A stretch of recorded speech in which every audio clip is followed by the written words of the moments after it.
Will Nancy Pelosi become our next president? It could happen. Hello, I'm Steve Forbes, and this is What's Ahead, where you get the insights you need to help navigate this turbulent world.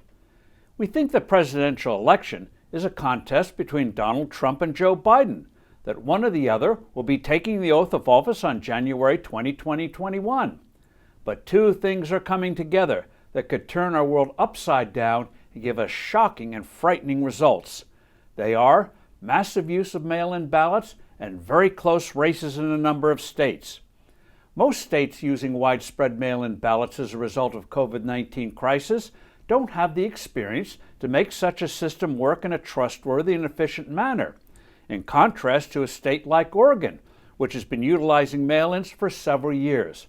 That's why in the primaries held after the coronavirus hit us, over 558,000 mail-in ballots were disqualified.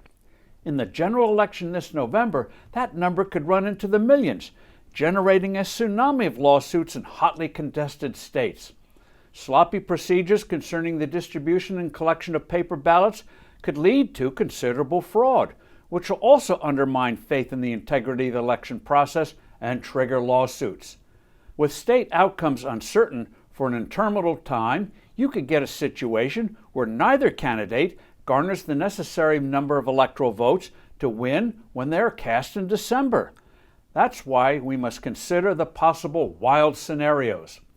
Under the law, the House Speaker is next in line for the presidency after the Vice President. Thus, if neither the Biden-Harris or Trump-Pence tickets have formally won the Electoral College by January 20, Nancy Pelosi would be next in line. Or consider these scenarios.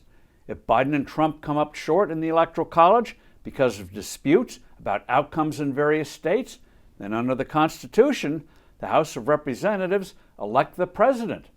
But each state has one vote.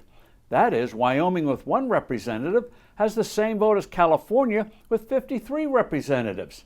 Republicans today control more delegations than the Democrats and thus could select Trump. But the Senate elects the vice president. If Democrats win control of the Senate, they could select Kamala Harris. Thus, you could get Trump as president and Harris as vice president.